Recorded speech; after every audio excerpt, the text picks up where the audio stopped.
What is going on, All Terrain Nation? Whether it be two-wheel drive, four-wheel drive, or all these cars and trucks that I like to drive, this is your All Terrain Nation, if I could say it right. With your All Terrain Notion. With co-host El Bronco Santa. El Bronco Santa. But his knowledge, it just keeps getting wider. But tonight, Santa, we got a special guest. We got Mr. Cory with GT Garage. I want to bring Cory on because Cory is a fellow auto journalist. That's he's something fun. You go over to his channel and there's a lot of gearhead talk. So I always like listening to Cory's stuff. And Cory, how are you doing tonight, man? Man, I'm doing good. It is a wonderful day here in East Texas. We got rain. Just a little bit, but cooled it off. We're actually in the 70 degrees right now. So I'm happy. Well, Kelly was down there a couple weeks ago, and she said it was just so hot in Austin, just so hot. The armpit of Texas. Yes, I know. Right. Like, but she, I think they ended up going to a cave. There's a cave, something down there. She's like, we found something cool to do. And there was a cave. And it's like, oh, let's go explore this cave. Yes. Yes. But welcome into the show. You guys have probably seen Cory. Cory's been on the Bronco Talk Live a few times, and anytime I've named this show something different, Cory I think's been on here. But Cory, you are out of Texas, and clearly you've got the Texas slang, and you're near Toyota, which makes me very jealous because you have a little more access than I do to some of the pretty much most popular vehicles right now. But we're gonna go all over the map tonight because Jeep's in the news, Chevrolet's in the news with the Colorado, Ford just upset half of America EV buying audience real quick, and there's lots to talk about tonight. But Tim, how is Indiana tonight? And not bad. We had a little bit of rain today ourselves, but nice. Pretty good tonight. Well, it looks like the ocean's treating you well over there in Indiana. Yeah. I mean, it did rain, but it didn't interfere with the fire. Well, as long as the fire doesn't get out. But so right. Cory, I have a lot of new people in this show, and let everybody know what you're about, man. Kind of how can they find you? What do you do? What makes your channel so special? Because it is better than mine, I will say. Oh, different. We'll go different than yours. So, GT Garage Talk, all the things, whether it's gtgaragetalk.com, YouTube, Instagram, TikTok, all at GT Garage Talk.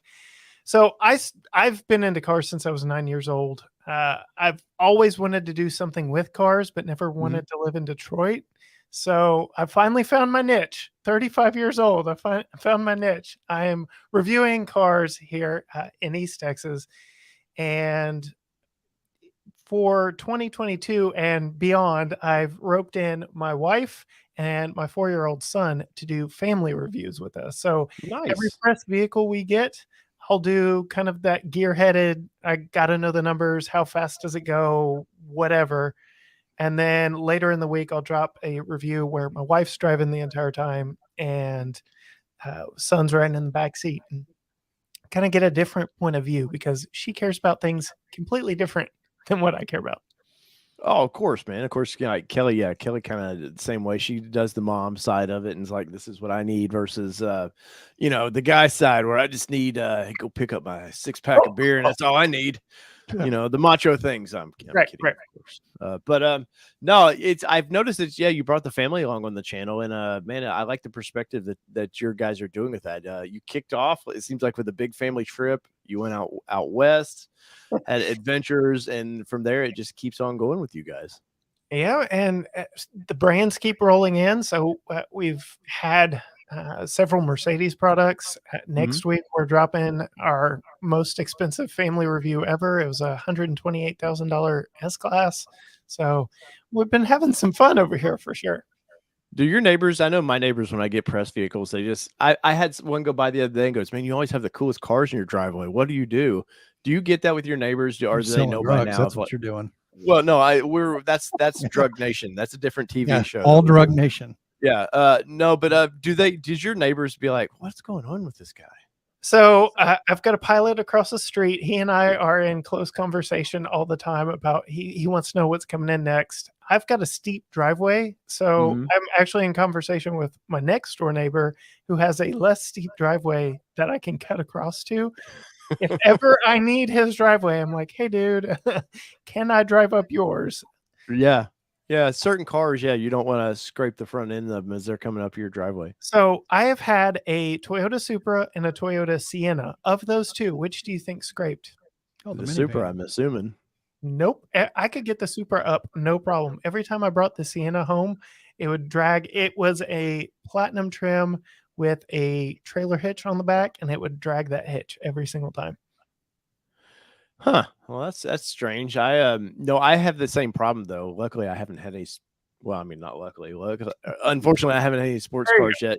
I'm looking at you, Lexus. I have the LC 500. I'd like to do a little more time with that car because we both got to do time with that at the spring event we were both at, and we can get into that just a little bit. So Cory's a part of the Texas Auto Writers Association, which I'm a part of, but Cory, you're a little bit bigger part of it. You helped put on some of that stuff with it.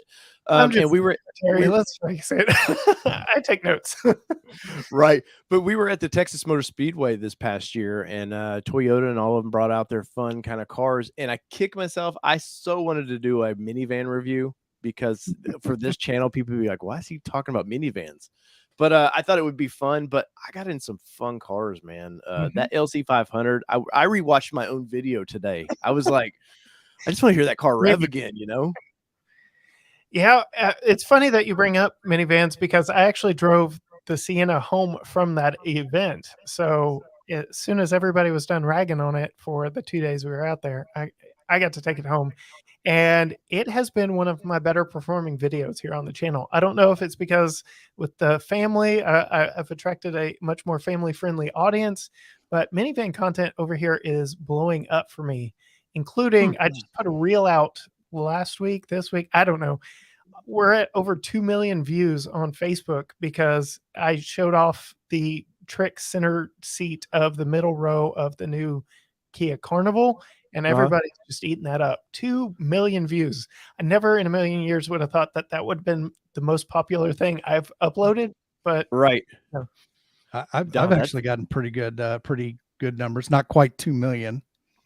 Like 200? Not quite Mr. Beast numbers, but 200-300 views on that slide out tailgate that has been elusive to everybody, but is hopefully going to be coming out on the Everglades. Yeah, no, that's that next couple. Tim didn't want to even talk about it, and he was at an event where they had the Everglades there, and I was like, Tim, I forgot to get a video on that. And what does he do? He keeps it for himself, and then he's getting all the views with it. But hey, you know what I did? I started right off. Me, overlanding for fun, and amateur field correspondent for the All Terrain Nation. I threw you in there. I gave you props, Dave. I gave you props. And are you trying to put it up on screen? Well, I'm going to put. There we go. As seen on all, yeah. So here's my disclaimer: as seen on All Terrain Nation. Right. Well, but we did get to see me with the tailgate. So, anyways, but Cory, so the minivan stuff seems to be, which is funny because, minivans haven't been cool, but that Carnival is a very good looking minivan. I must say, like Kelly and me drove by one the other day and I was like, damn, that thing looks really good. Like that's not your daddy's minivan anymore. No, it is not. And the fact that it's coming from Kia, I was introduced to the brand with my dad's beige on beige 97 Sophia. So any Kia I get, I'm like, this isn't my dad's Kia anymore. Like we had the K5 GT in a beautiful blue. Loved that thing. Took it to Fort Worth and back. And Kia's doing some awesome stuff lately. Well, I was going to say that you mentioned that. I traded in my 4Runner. My wife wrecked her car, and we ended up buying 2 brand new Kias in 2018. She went with the Sorrento, which we have been completely impressed by, and getting the kids around and doing family stuff. And I ended up getting a Stinger GT2.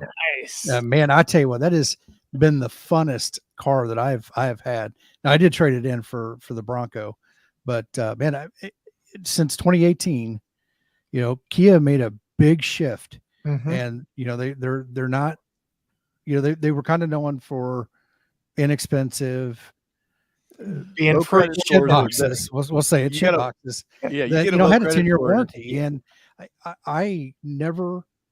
Everybody that I talked to that owned a Kia, I never really heard anything bad, and they kept coming back to the same thing, that they never spent any money out of pocket above, like the warranty, the consumables and oil and tires and stuff like that, brakes.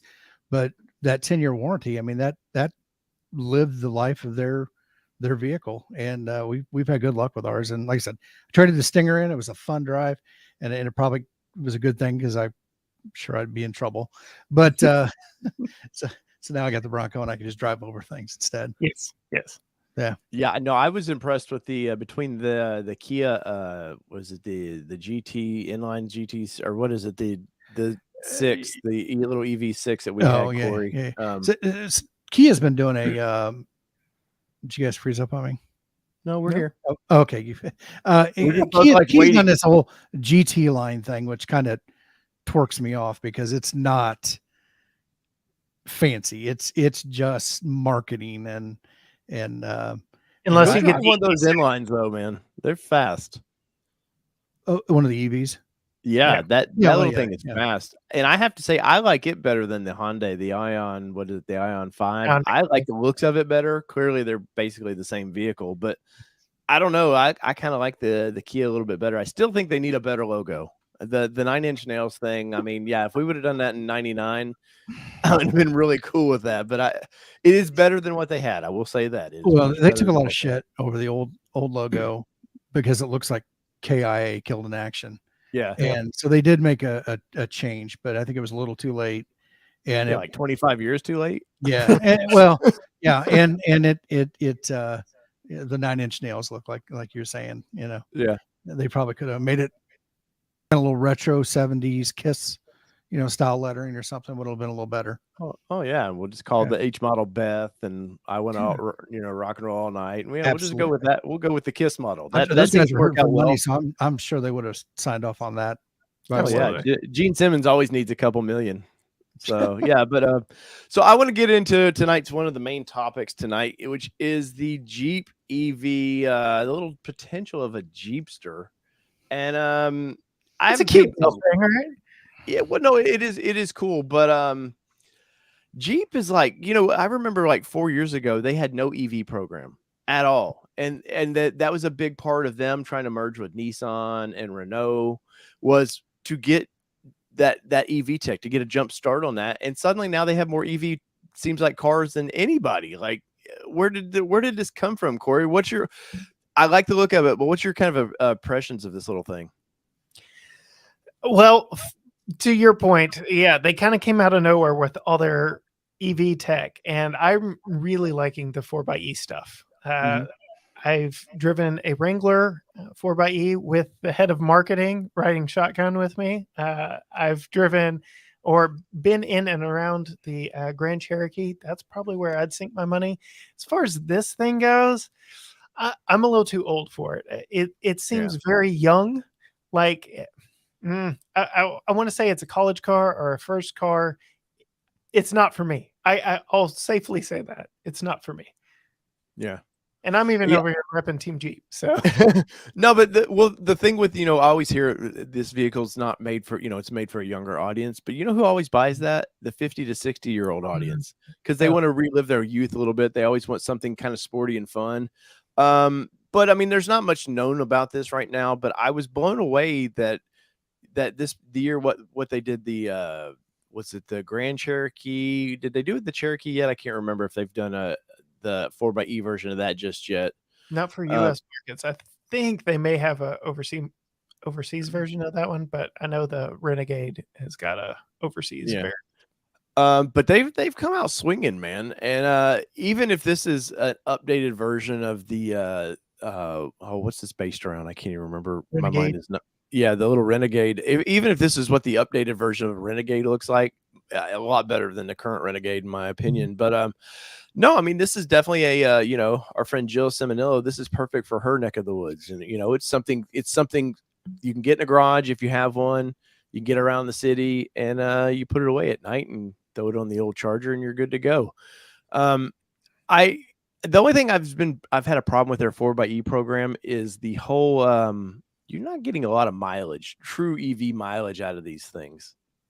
Yeah, but you don't need it in one of those. the electric version is really just there for your commute, and then you can take that same vehicle on a 400-mile road trip and still not stop for gas. So I just like the versatility and the flexibility of the whole 4xe thing. Yeah. But where we, I mean, I thought the whole thing they did in Moab when they launched the Grand Cherokee, I think it was, and of course they already had the Wrangler with the whole charging station and all that, and then TFL and some of the other outlets that are like, oh, let's see what this thing can actually do in an off-road kind of settings, and then they get like 8 miles. Yeah. I understand their marketing of like, hey, we're Jeep, we're supposed to be about off-road. This is our heritage is off-roading, even though like almost the whole brand is just car, like, little commuter boxes like this. And it's not really about that, but they got to keep that brand, look at us. We're still tough. Right. But I really do think they need to, I feel like they just jumped in too quick. And if the Wrangler, especially because I drove that, they had that, was it the Tuscadero one that they had last fall? Yes. Please don't, Jeep, at the next one, please don't bring that color. But anyways, I wasn't impressed with it. Really? The thing that Jeep does that is probably smart, but it's bad in my opinion, is they keep everything too similar to the brand or the car it's already trying to be a part of. So the 4xe, if you would have hopped in that and not noticed the little blue stitching and all that, you would have never known it's not a normal Wrangler, which I guess is kind of good for the older generation that doesn't want to be spooked by EV. It's like, yeah, we're going tipping cows. You don't want to like that cow, it's a longhorn and then it's trying to get you. But I just feel like they go in and just do something different, man. Come out with a Wrangler. Yeah, you can use the body and the underpinnings, but just go completely nuts. Even for Jeep, the 392, somebody peeled the sticker off the side of it. You wouldn't know that that's a 392 unless you're driving up next to it. But the interior, what we get is for press cars, then we always get the nicest of the nice. But I don't know. When I hopped in that after literally driving to the airport in my Gladiator, a lower trim, I just felt like I was like in the same vehicle almost. Yeah. I do wish the brand would stick up, do something different. You want it to feel special more than just that rumble, right? Yeah, it's like we were talking about the EV6, man. That's just completely night and day. You get in that vehicle, that thing, my first impressions was I felt like I was in Star Trek. You hear that little electrical whine, the little motor, kind of a little bit of a whine. I was like, oh, wow. And I did notice that with the Wrangler 4xe when I drove that, but I don't know. It still felt clunky and not as refined. Now, this probably will be a pure street queen. We're going to make this thing drive great. And I would think in this maybe 40 to 60 EV. I would think. Are you talking about the range on it? Yeah, pure EV.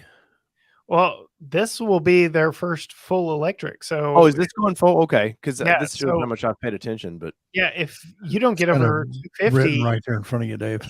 Sorry, man. Right there, if big you on don't the get screen. over 250, you're going to be in trouble. Is that in your opinion? Is that the kind of magic number for an EV?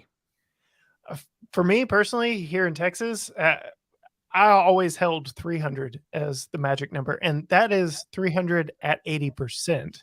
So really the 320 range is, we're actually getting that right now with like the F-150 Lightning, but we'll talk about that in a little bit, I'm sure.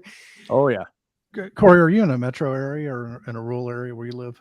I'm in East Texas, so I'm halfway in between Louisiana and Dallas. So I am in a city environment in Tyler, but I'm by no means in like a major metropolitan area. Tim, his address is. Oh, yeah. Just Google search this real quick. Okay. Everybody play along. Go ahead, Tim. No, I was just wondering because I mean, I think based on where you're at, you're going to get different results or different experiences with EV. But I think the one big thing, the more miles, the better. And if you try to take it anywhere, kind of a long trip, Mitch, our friend Mitchell Watts, just did one in his Lightning where they took it on vacation. And, there's a wait, 40, 50-minute wait for it to charge up. And, they were able to kind of tie that in with a lunch break and stuff like that. But, I kind of see it. I'd be on the fence on getting it. I live about 40 miles away from Indianapolis. So I don't know if it would be beneficial. Like if I'm going to be able to make it all the way to the office, it's about 100-mile round trip if I have to go into the office. So more mileage, the better. But if it's, if you live in a metro area, Chicago, for example, something like that might be great. I've done lots of range testing here with various. The first EV I ever got was a Mach E, and it was the performance version. It wasn't the GT, but it was the performance pack all-wheel drive. And I immediately took that on a 7-hour in a normal gas engine trip to Amarillo, Texas, that ended up taking me 14 hours there and 12 hours back. So over double to get there and a little bit less than that on the way back. And that was a vehicle that really solidified 300 on an 80% charge, because that one had 270 on full charge. And I was like, it's just not enough. And then keep going back to that Kia EV6. They really changed the game. Hyundai, Kia, Genesis changed the game with their 800-volt architecture. And the fact that you can really rapid charge those, they go from 10 to 80% in 18 minutes. And I put that to the test. We road tripped our EV6 up to Southeast Oklahoma and back, and it went from 5 to 50 in like 10 minutes or something like that. I can't remember.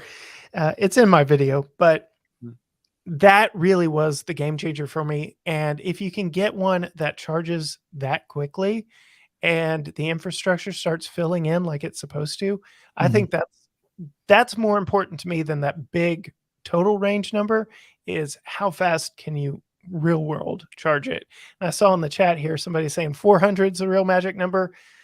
I'm even coming down on my 300 saying if it charges fast, I'd be okay on sacrificing a little bit of range for fast charge. Yeah, I mean, I think that's the biggest thing is for when you need it. The idea of a gas station, a modern gas station, will not work anymore, because the cars have to sit somewhere a little bit longer. So it'll just be parking spots, think Buc-ee's basically, because instead of their other gas stations, you have all these EV ports. And places like that'll do well because you're going to be in their store an hour anyways. So, they'll do okay with that kind of stuff. But I think our expectations of fill-ups are just going to have to change with some vehicles like this. And even with the, the new Lightning, and there's been all kinds of, I know I mentioned TFL again, but they did that towing video where they didn't get 90 miles out of the thing in a truck. Now, I think like the little SUVs and the cars, EV, okay, I'm more accepting of that, because I'm not going to put in the trunk of it 1,000 pounds. Like, at no point am I carrying, other than the payload of the people in the vehicle, I'm not going to carry a lot. So I'm okay with this, but are we going to get to a point where we got, well, here's the truck station and here's the car station, and towing, let's add another hitch to that because you're pulling a boat or something. I don't know. I just don't think maybe in 20 years we look back on something like this and go, oh man, there was that moment that nobody saw, that maybe Tesla or somebody's working on. But ultimately, I think EV, the biggest problem with it is everybody has their own charging system. They all want to do their own thing. And, I go to a gas pump, I can go to any gas pump. It goes right in the hole. You start pumping it, it does its thing, and I'm done. I'm a little lost with EV. I keep getting Facebook petitions to sign and make the Tesla port the standard port, and I'm like, I'm not getting involved on that. I'm just gonna right. Yeah, let it play out. We'll see how it goes. But yeah, I'm not signing that. But yeah. Well, even I don't know if you saw the TFL stuff where they were going to Alaska. They were trying to charge the thing once they got near their goal, and they found somebody with a 220 port. But then there's like 17 different plugs for a 220, and they didn't even have the right one, which was killing them. They're going to have to standardize some of this stuff, but modern houses aren't even built honestly, to withstand the needs that these vehicles need.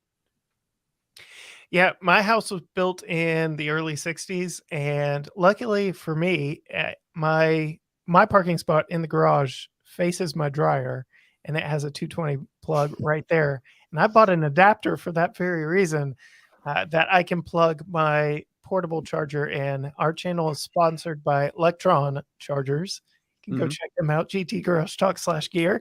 Huh? See how I did that? I was on your website earlier. I know what you're about to Yeah, do. but so I've been fortunate in that respect that it really was as simple as buying an adapter. But yes, I thought getting this Electron charger in, I'd be able to plug it directly in the wall, but there's just that little turn 90 degree in the plug that I had to buy the adapter for.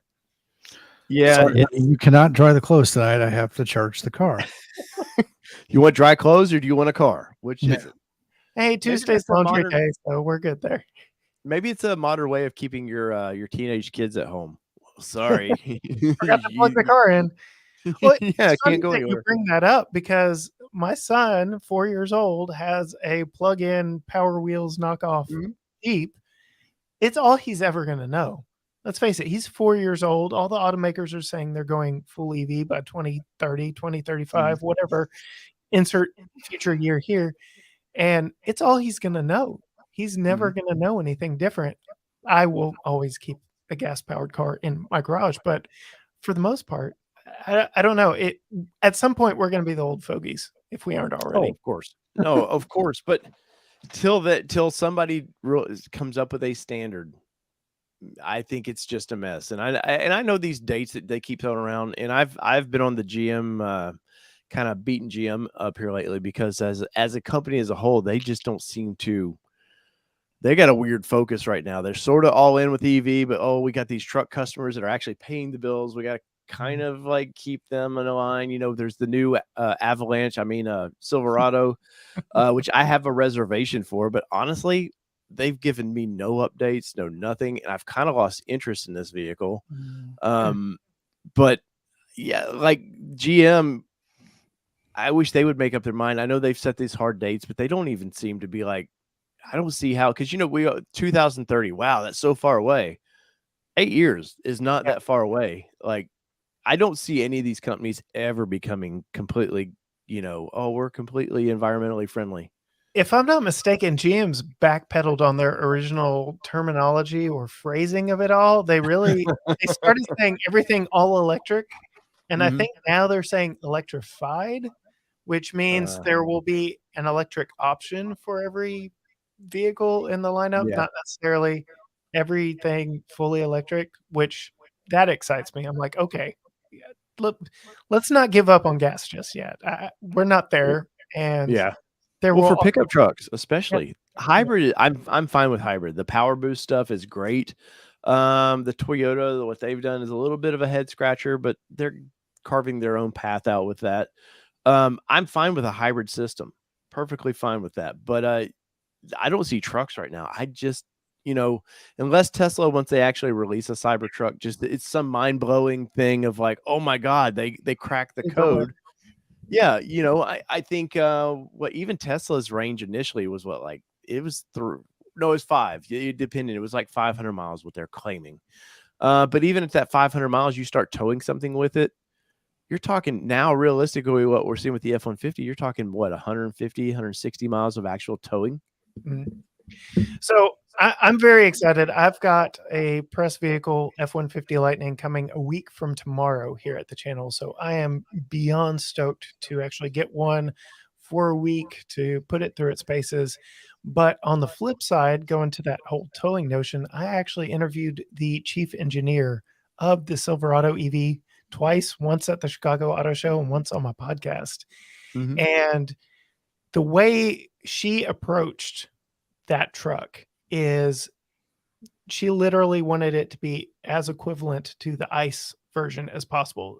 And when I pressed for information on towing and how that would impact it, granted, there's only so much she can say at this point in time, but she said from their initial testing, it is the same level of impact that you would see on your fuel economy in an ice truck. So they've taken towing to heart, and Chevy, GM, GMC, they have really put a focus on trailering here recently with all their apps and everything in their vehicles. Yeah. So when we finally get this truck in the flesh, it'll be good to see and kind of compare apples to apples with the F-150, because those aren't the same truck. Chevy will be very happy to tell you theirs is new from the ground up, where the F-150, they pulled out all the gas components and shoved some batteries in, and Yeah. no, it's more complicated than that, but called it a day. And Well, I think for Ford customers, I think what Ford's approach was very smart. Like, once again, you can't spook the animal. You have to kind of like, let's sort of lead them to the water, or let's just not shove them there. And I think honestly, I think the F-150 to me is a better looking as a truck. And I like the Avalanche. If I didn't, I wouldn't have put a reservation down for one. But I like that the Avalanche is, I don't know why I keep calling it Avalanche, but I like that Silverado is more, it's more, daily use practical. Yes, it's a truck, but yes, it's, we can do more kind of mall oriented things. Any of these, I know they're talking about doing a ZR2 version of that thing. I'm still the off-roader me on any of these, man. I'm not sold on the ability to these things to actually off-road. And I think what they will do to actual trails is a nightmare. At 9,000 pounds for that Hummer, that's ridiculous. You know what? GM can't even haul. They have to put them on heavy duty trailers, like heavy equipment trailers, to get them to dealerships and stuff, because they're just ridiculously overweighted. Do you think the Avalanche, do you think they're kind of trying to lighten the load a little bit? I absolutely do. So she referenced the chief engineer of the Hummer program many times, and they were in collaboration, but Silverado EV is as much its own thing as it can be. It's not simply new sheet metal on the same platform. So yeah, sure, they stole some ideas and principles and concepts, but I'm excited to see that truck in I've already seen it in person, but to actually get in and drive it. Yeah, no, it kills me that I didn't. Chicago's COVID rules last year, like I couldn't flip flop enough on we're going, we're not going, we're going. Then well, you've got to schedule an interview, you've got to email it, and I like to just walk around, and if I find interest in something, I want to talk about it. And so that's why I just backed away from the auto show last year, because I was just, I don't know. And then Jill's like, no, I just walked up to people and just started talking, and I was like, yeah, I know she did, because I had to wait 2 hours for her and Tim to get done with their 2 separate interviews. Oh yeah. Look, Jill just bosses her way into things. Oh, I'm going to say that right now. She bullies her way right into things. Hey, you got to. No, it's why I was trying to tell Kelly when she was in Austin for the Bronco event she went to. I was like, she's like, I just can't put a camera in people's face. I'm like, you just have to. They're there, like, because Ford had some PR people at this thing. It's like they know questions are coming. It's not out of you just kind of be a little aggressive. But no, I got to work with Kelly on that one just a little bit. But it is awkward. Cory, I'm sure you found that awkward at first to be like, because we're both getting into this deeper and deeper. We're not at a TFL level or whatever. We're not. They know who we are, they know our channels, but they're not granting us the same access that other channels get. So it's kind of like, it's that hard thing of like, how much access do I get? I don't want to overstep my bounds, because then they don't talk to you for another year. And it's quite awkward. On the flip side, so last year, almost exactly last year at the State Fair of Texas, huge truck showing for Ram and Toyota. It was the first time you could publicly see the Tundra last year. So Ram came out there, their CEO was out there, and they're like, do you want to interview the CEO on camera? I'm like, heck yeah. Right. I'm not doing it because I was still formulating exactly what I wanted. They unveiled a special trim of the TRX. So it wasn't something I needed him for. And now looking back at it, I'm like, you moron. Yeah, you should have taken him up on that. But since then, like I said, I rode with the head of Jeep marketing, riding shotgun in the 4xe with me off-road. And then at Chicago, I tracked down the head of the Jeep brand, Jim Morrison, and just followed him around waiting for TFL to get done with him, and did a little interview with him at the Chicago. Hey, those guys, you talk about behind the scenes of watching how those guys operate. They like, I was at the Nissan press deal in 20 for the Chicago Auto Show, and they're letting all the press in, everybody's having drinks or whatever. Dude, they went right behind the curtain. They're starting to film that vehicle. Those guys are very impressive to see how they operate, man. And they all three that were there attacked it differently. They were, they had a system down, and so I seen that and I was like, oh, okay, yeah. Dave, so you're not business. Operating on the principle of it's only illegal when the police are there. Okay. Otherwise, go with it. Run with it. Okay. I learned a lot from watching them behind the scenes, and Joe Rady as well. So those two are very good channels to figure and learn from on the back end. And you're not kidding. They go in there, they get what they need, and they get out of there.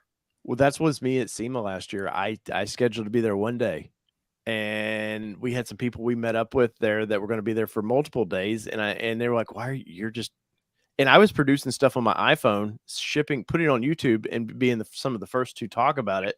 And these guys are with these big, heavy DSLRs, they're really, we got to get the beautiful shot. I'm like, nobody cares anymore, man. Yeah. Like, if I want to watch, there's certain channels like Haggerty or whatever, they do something just completely special. Anytime that they're going to do at the track, it's just special. That's art. I don't do art. I don't have time for art, Yeah. But no, like, seeing these guys like Joe and those guys, that's how I approach it. Like, I go there, I do my job, and then I go home, man. I didn't go to Vegas to party. If I want to go to Vegas to party, that's a whole nother weekend, and I'm not bringing my phone with me, But it is awkward to, I can't remember the Nissan goes through so many execs. I never know who I'm talking to anymore, but I was talking to one of them at the engine launch when they were launching the 3.8, but it was in the old truck. And I can't remember his name, but he was happy to talk to me. Like, and this is a high ranking Nissan truck guy. Like, he was just happy, like I did a selfie with him, and he wanted to do a goofy selfie. I was like, okay, like, sure, why not? But no, that means their class tongues out, did you? So you didn't stick your tongues out, did you, Dave? I can't. I don't release these photos. Sorry. I was It's my OnlyFans page. I'm going to put one up for you, Dave. Whether you want me to or not, I'm putting you up an OnlyFans page, and your tennis skirt photos will find their way up there. Okay. Well, that's a different channel once again. Sorry, Cory, go ahead. Cory's like, I ain't paying for that. I'm out. Nope. I'm out. Dave, to your point, I was an analyst for 11 years, and my boss had a long-running joke. I don't know if you remember the original Independence Day, and Data's character, I can't even remember the actor's name. He went to high school with my mom. Yeah, there you go. His line was, I don't get out much. And my boss applied that to us. And that's how I feel that some of these engineers are. They just don't get out much. And to actually get to meet the press and talk about something that they're so passionate about is actually refreshing. Yeah, no, they definitely, of course, you had to wait on Tim and them on the Avalanche, or Silverado. No, but she was about me.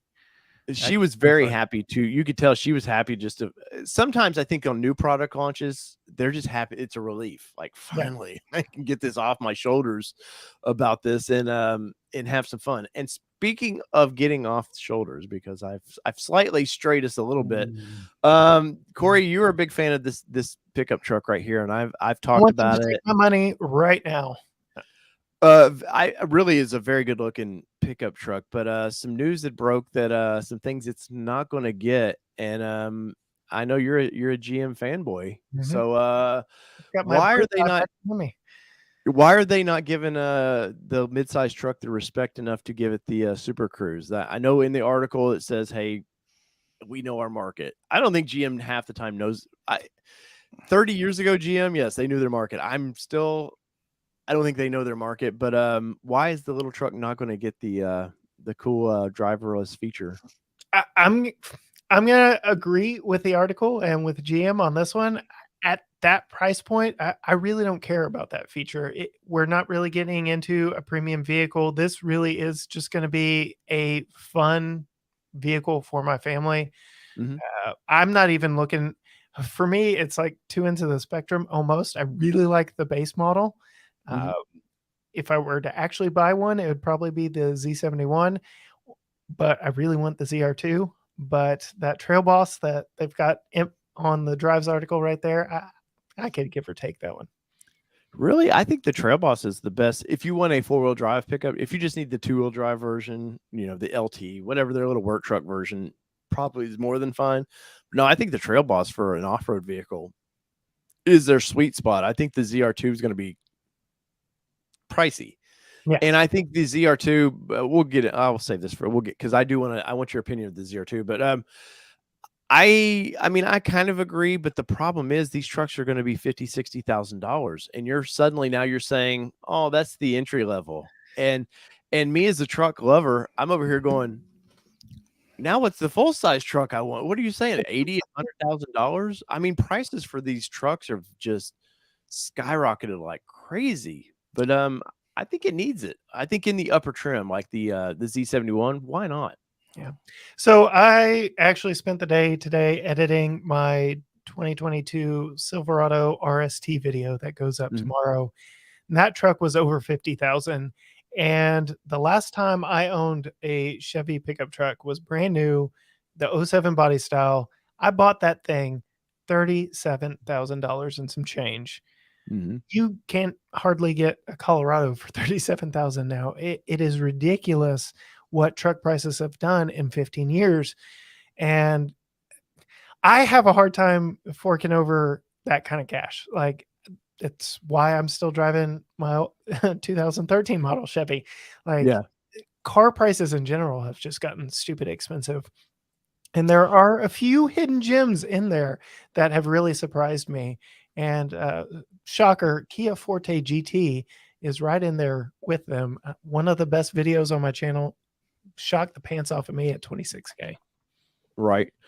Yeah, no, I mean, the federal government's requiring all this tech and these things that these companies, at some point, somebody's got to pay for. But no, I mean, I was a little surprised. I mean, not that I expected it to get this fancy feature. I think part of the problem is what they don't want to talk about is we can't get enough chips and all that's one issue. It's an easy to go, oh, we know our market. They don't want it in that. But I think it's a better reasoning is we just can't get the tech in there right now. Like I'm sorry, I know the market would be small for that anyways, but just be honest and be like, I honestly think that is the answer to a lot of people's head scratching questions on the Colorado. You even brought it up before we went live. You get one engine option and everybody's like, where's the V6? Where's the turbo diesel? My thought process here is, because again, 11 years as an analyst, I'm looking at it from a business perspective. They're doing a whole new truck here. A lot has gone into making this a new truck. I say give it a couple years and you're going to see more powertrain options. You're going to see more features and options packed into that vehicle. Because when the Wrangler and Gladiator first came out, they didn't even have adaptive cruise or lane keeping, and now they do. So my answer there is just give it time. I think PR is soft stepping around all of these hard hitting questions. Oh yeah. And they're just doing a very poor job of answering them because they can't commit to anything in the future. So they can't say, stay tuned, but it would be my bet. Stay tuned. Well, I kind of been, the 11th, we get to see the GMC version, which they've shown it. GM seems to be the worst with teasing their vehicles, because we saw this and, the little video teaser they did, everybody was able to screen capture the whole truck. Like they were the worst about hiding this. So we've seen the GMC and I almost think the GMC might be a better looking vehicle, which kind of hurts. The past two GMC, the full size versus Chevy, I've liked the GMC a lot better for some reason. I mean, we know the interior is basically the same. They do little things, but front end wise, I've really been on GMC's side right now. But I will say, I mean, I think you're probably right. There probably is more tech going to jump to this, but let's kind of get our feet wet with it a little bit. I do think it's kind of funny, though, that their front end, if you look at the little front gray clip of this thing, it's almost like a bow tie.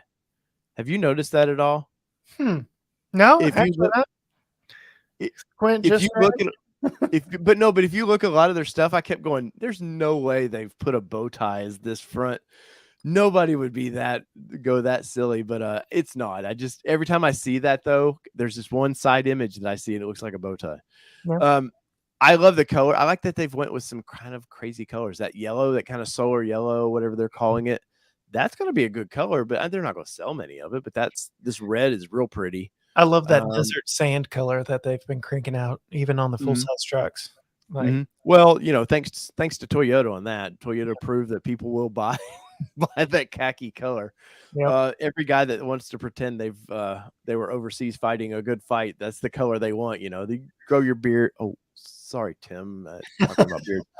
But no, I mean, it's the overland crowd. They all want that color and feel military like. But I'm a big fan of this till that engine, and I just can't buy into it that it's the same engine. They're like, well, what is it? The LT is what, 230 or something? Pretty weak number. So the base engine, 237 horsepower, 259 pound-feet of tow, torque, max tow 3,500. That is a little weak.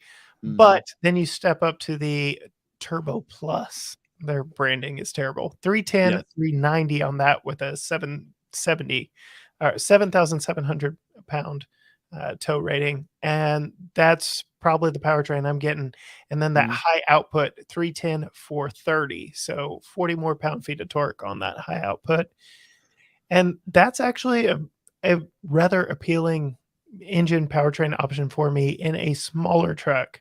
I know this 2.7 is also in the Silverado. I couldn't make myself buy a Silverado with anything less than 8 cylinders, but well, even like, yeah, the idea of a 4-cylinder in a full-size truck, which they all are doing it now. It's not like, but no, that's like, man, you've really you've neutered the poor vehicle. But a lot of people don't need a truck for, a lot of power. They need it as the family cruiser that, we got to go pick up a couch. It'll do that, But No, I will I say, don't want a pickup truck. I know you don't. Tim's very anti-truck because he's not moving people.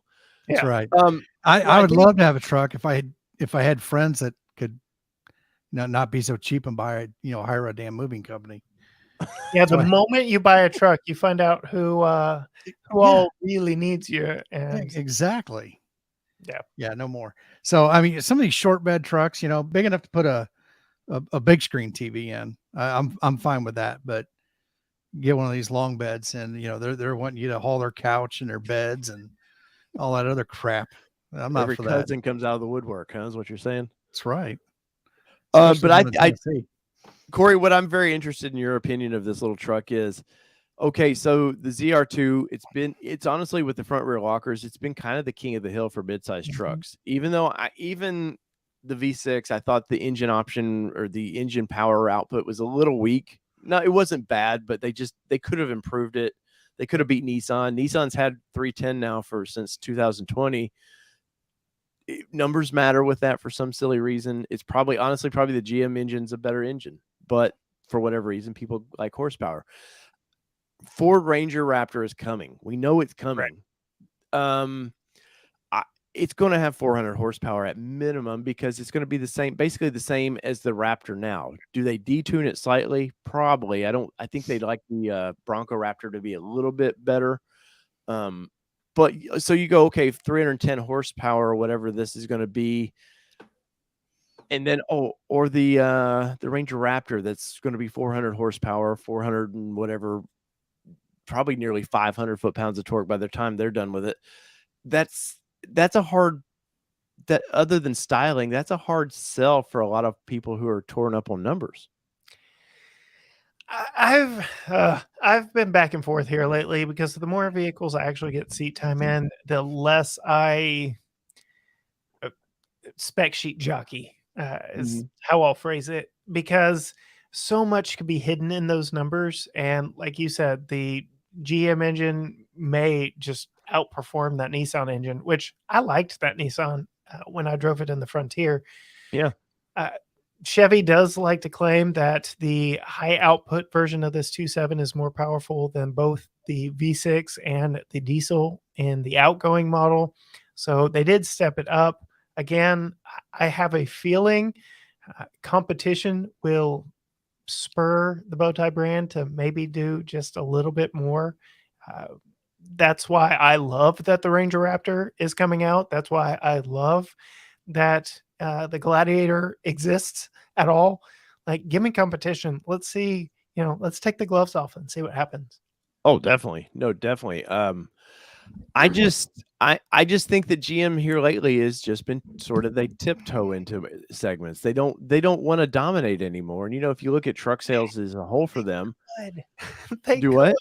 They're No, and I know they could. Yeah, they have the resources. It's not like, but Rams caught them in sales. It's not like, they're number 2 sometimes. For the most time, they're number 2. Every once in a while, Ram will outdo them, but they could be one of the better companies. They just sort of choose not to. Well, you alluded to it earlier when you talked about that their focus is on EVs right now, and they are pushing hard toward that end. And I think there is a faction within the proverbial halls of Renaissance Tower, because we're all work from home anyway anymore. But I think there is a faction that still wants that ICE component, that really wants the traditional powertrain and wants to really go at Ford and Ram and say, you know what, we can do it too. You went to SEMA, you got to see that beast concept or whatever they called it. What were your thoughts? Oh yeah. What'd you think of that thing? Like that was horrible. Really? Oh God, yeah. It because it looked like somebody just had a it looks like they had a Silverado that say, well, let's just rip all the fender flares off of it, a ZR2 package, and then there you go. But it's one of my bigger videos from SEMA, I must admit. It was pretty low-hanging fruit to go film that and talk about it. But no, I mean they can, and they know, they look at, you think of ZR2 and the 71 and all these packages. That's all GM. Nobody was calling their off-road vehicles any sort of package till GM come out with the SS branding. They put it on the side, the SS 350s or the 454s. They were proud of that. And then suddenly Ford's like, oh shit, let's put Lightning on the side of our truck. Which is honestly was a better truck than the 454, but at the, it's hard to rate. It's hard to put that 454 in where it deserves to be, because at the time it was so limited to emissions. Everything was against that, and they've still built it. Now they just seem to, they're just like, well, we've got sales, we're profitable. Let's go worry about 17, CUVs that sell okay, And even if that's what's sad about the brand for me, is even their SUV stuff is just sort of like, it's okay, They've never been sort of that okay brand.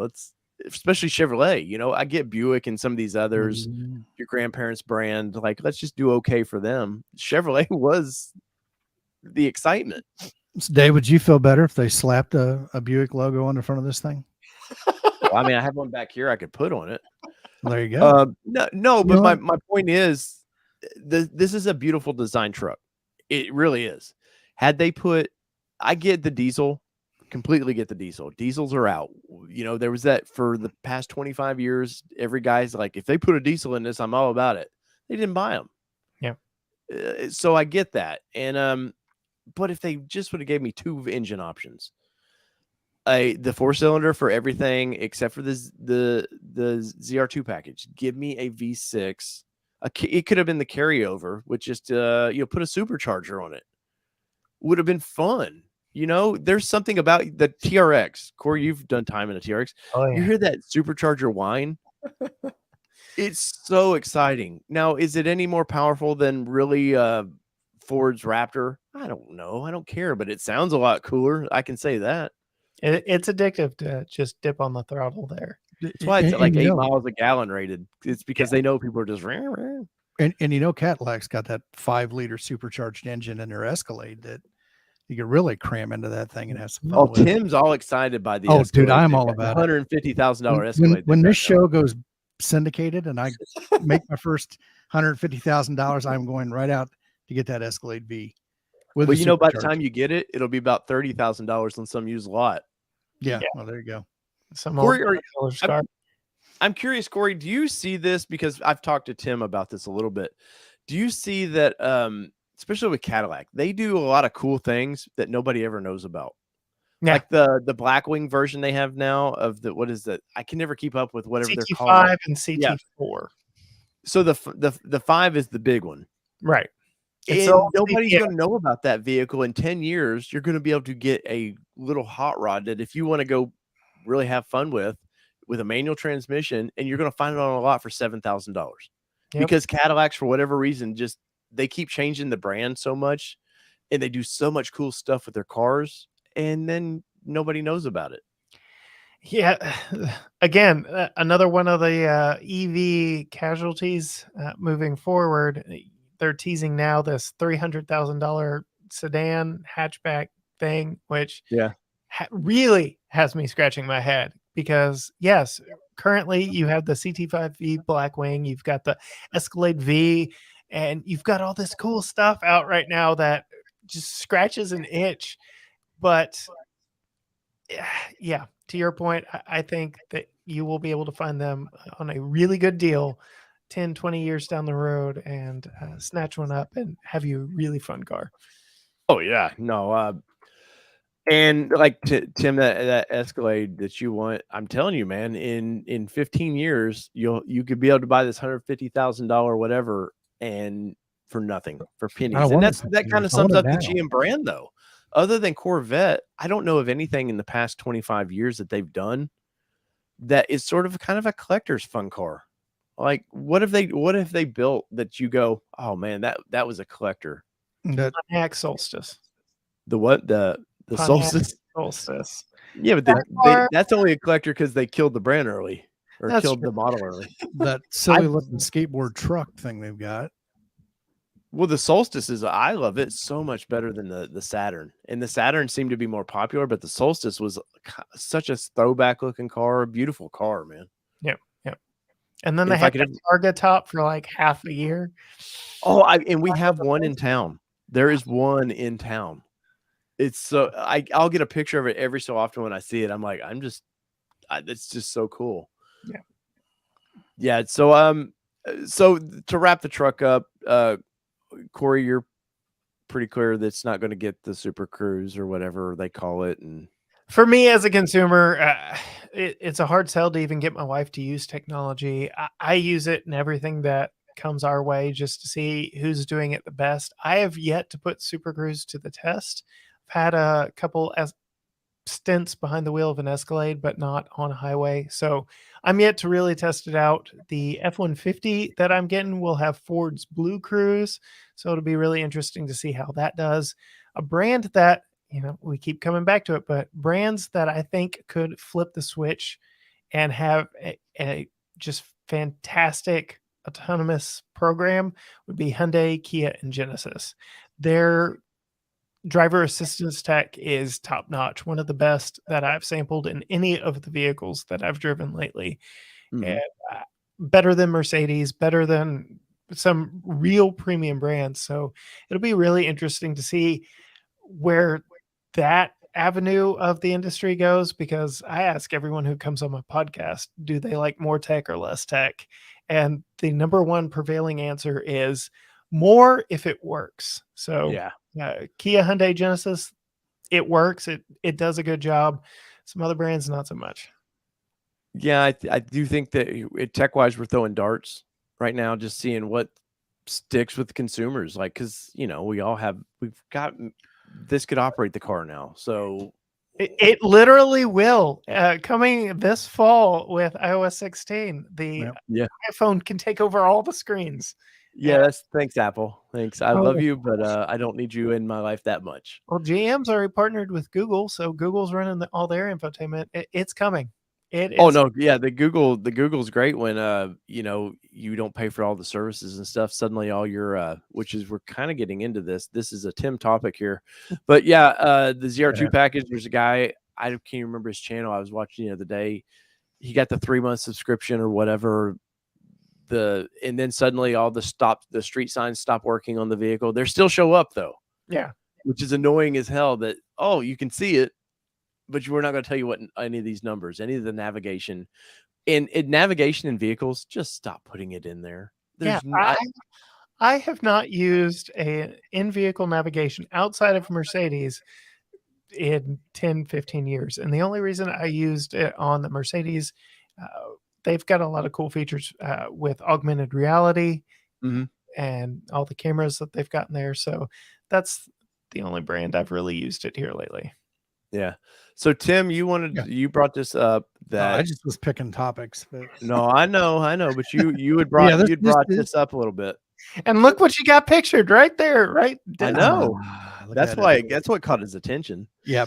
And you know that this came out today, and I tell you, it's another one of those. Are they going to price themselves out of a customer base? And that's just the way I kind of look at it here. For me, again, 11 years as an analyst and just knowing what I know of the industry, the fact that this even made headlines is beyond me. I can't understand why that $1,500 wasn't just baked in, hidden, buried somewhere, because we all know you're paying for it somehow.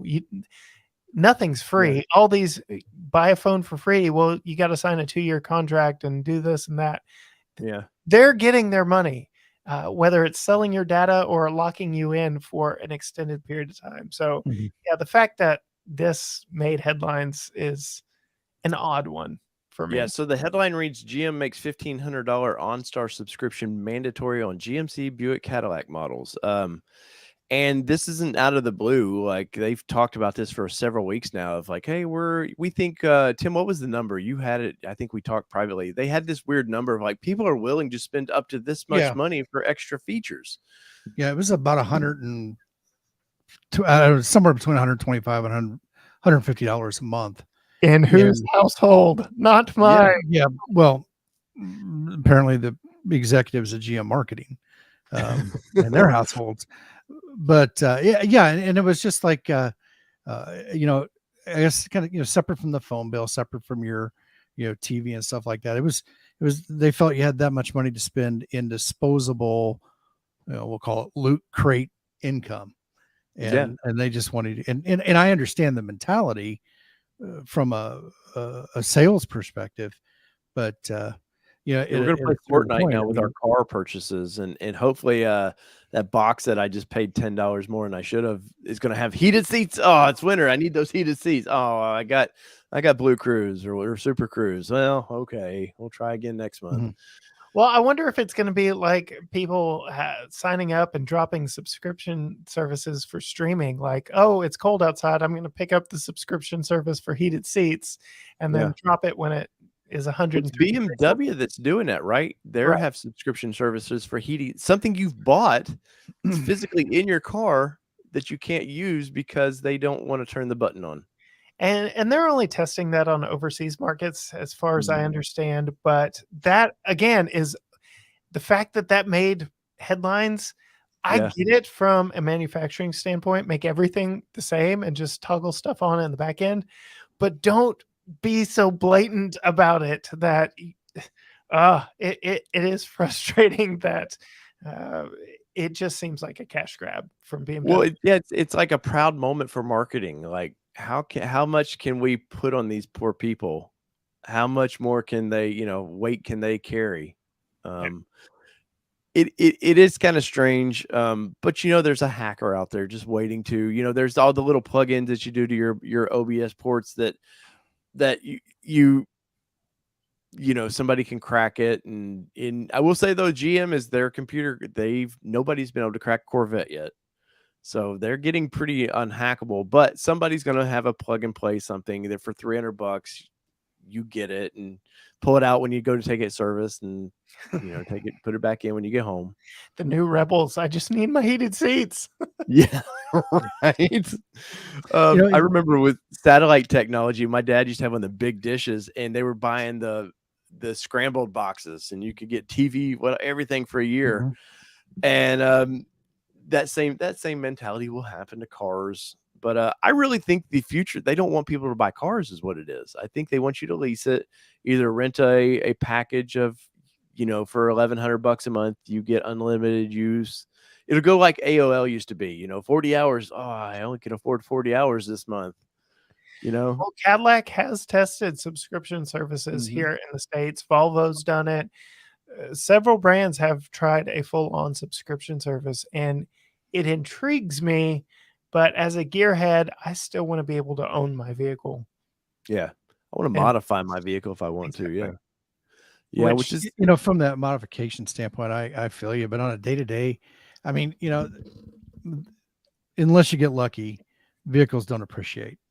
You're spending money. That's why leases are good for some people if you can stay within their mileage limitations. But so for the average person that just needs a vehicle to get back and forth to work, and they don't want to go out and modify it or do anything crazy with it, and maybe the ability to change it out every so often to get something different, the latest and greatest, kind of like we do with our cell phones and stuff. I can see that as a great model. I don't think I'd be losing anything. It's just, it's money spent, and you're not, the vehicle in itself is not necessarily appreciating. So that, don't see it as a bad way to go. No, for probably 90% of the American buyers, should how it be. That's how it should be. Let us know in the chat. Would you buy a car through subscription? I'm curious. Well, technically, you're not buying; you're just renting. Yeah, buy, air quotes. Would you obtain? Would you sign up for a subscription service on a vehicle? I think the chat's more worried about Tom DBA in there than they are. I've been glancing over at it every once in a while. Apparently, FBI is listening to whatever's going on over there. So, there's 87,000 more. That's normal. That's a normal Tuesday night for us. So don't worry about that too much. Yeah, no, I mean, Tesla's been very upfront about it. I think 5 or 6 years ago, they were like, "Hey, a subscription service is our end goal." Yeah. So Westworld is coming, and eventually those pods. I don't know if you've watched the show. I love the future part of it because it's not too crazy in the distant future, but they have these little pod cars that come up, doors open, you get in, it takes you wherever, and it leaves. And I think at some point with the way autonomous driving's, the rate that it's getting there, I think, in 15, 20 years, we're very close to that service. What has Tom got going on there? I don't know, but something. So last time I was out in Vegas before all the COVID stuff hit, Uber was running autonomous driving BMWs in Vegas. Now they did have a driver in the vehicle to take over in case there was an issue or anything. But what about something like that? If you lived in the city or whatever, instead of messing with a car, if you could just punch up, hey, I need a vehicle, need to go here, and the car shows up. GM is do what you got to do and have fun with it. Yeah, GM's doing it. They bought a company called Cruise, and I believe it's in Vegas. They're running completely driverless taxis. And for people in urban environments, I could see where it would make sense. I don't like small talk with Uber drivers. Like, don't make me I'm an introvert by nature. Don't make me talk to someone I don't want to talk to. If I could haul a driverless car and go 2 miles down the road, not have to walk in heat or cold. My last Uber driver when I was in San Francisco was a software developer for a major virus software protection company, and he was having to drive an Uber to pay the bills. So, well, I mean, that's San Francisco, and then you're dodging feces and everything else while you're out there too. I think they are the most expensive city to live in the nation. So yeah.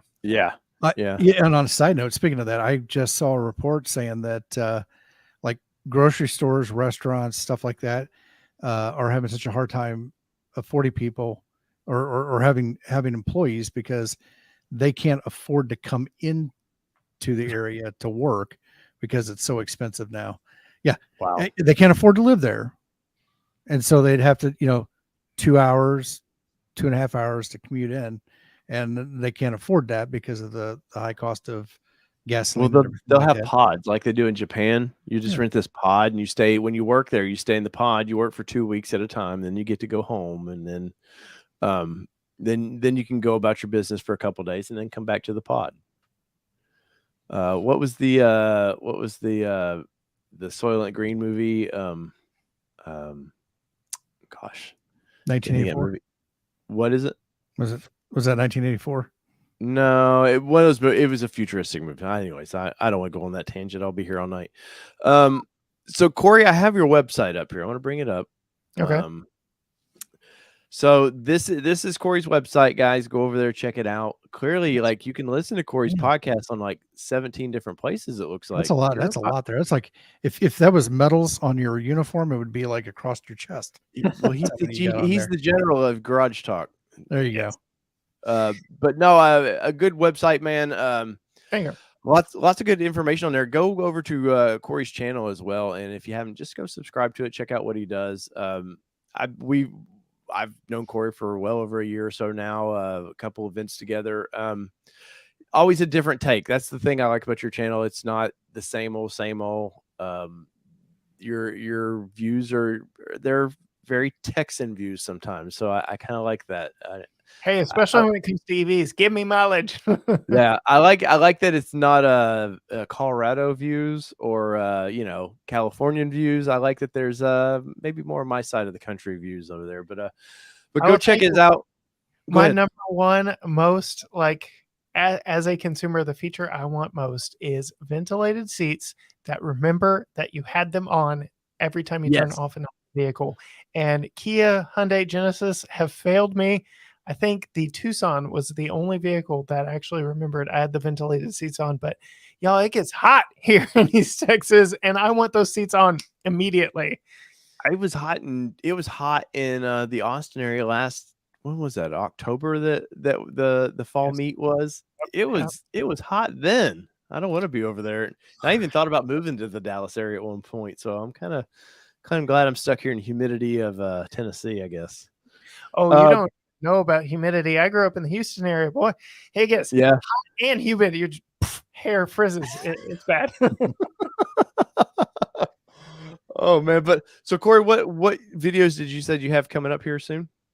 So today I dropped a Sorento X-Line SX Prestige all-wheel drive, and tomorrow we've got a bright red 22 Chevy Silverado RST Z71. Again, $5,000 full-size truck. It's a tough pill to swallow, knowing I essentially had a very similar truck 15 years ago for $37,000. It hits hard. Definitely. And this particular yellow little thing, like, I seen you all over in this thing in your social medias. Yeah, look, I've got even right here this proof that this is truly me. This is my Apple Watch band that I wore in the review of that Genesis. Matched the car perfectly. I've got some luggage right here in the closet next to me. Literally navy blue and that Sao Paulo lime color, which the inside of that one was navy blue. Just fit perfectly. And my wife and I have had that luggage for like 4 or 5 years now. Was this the car though that you guys were really hating to give up? Yes. Like I did not want to let it go. And of the Hyundai, Kia, Genesis electric vehicles, that one's the most powerful right now. It's got a little boost button that gives you even more horsepower and torque. Like, it's good. It's really good. Nice. Well, it looks like you cover a little bit of everything. What's your favorite car of the year so far?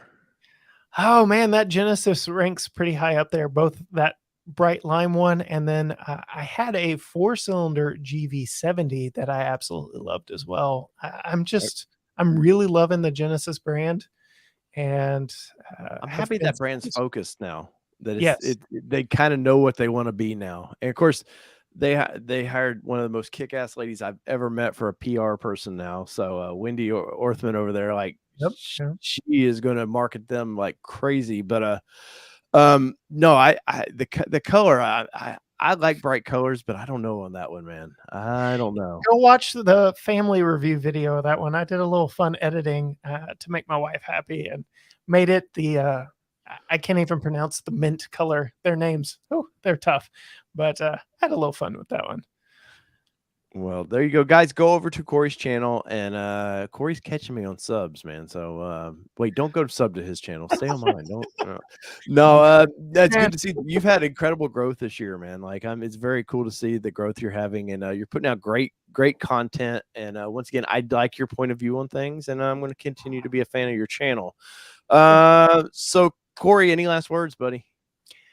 No, just keep up doing what you're doing. I look forward to hopefully seeing you this October at the truck rodeo. That's where you and I really kind of hit it off the first time years past. Yeah.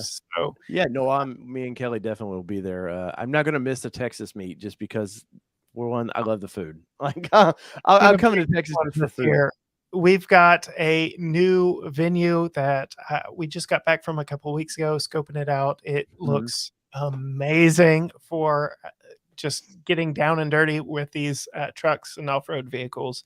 So I'm very excited about that. And then, some Texas style entertainment while y'all are here as well. Nice. Well, I'm going to miss Bee Cave though. I did like that area.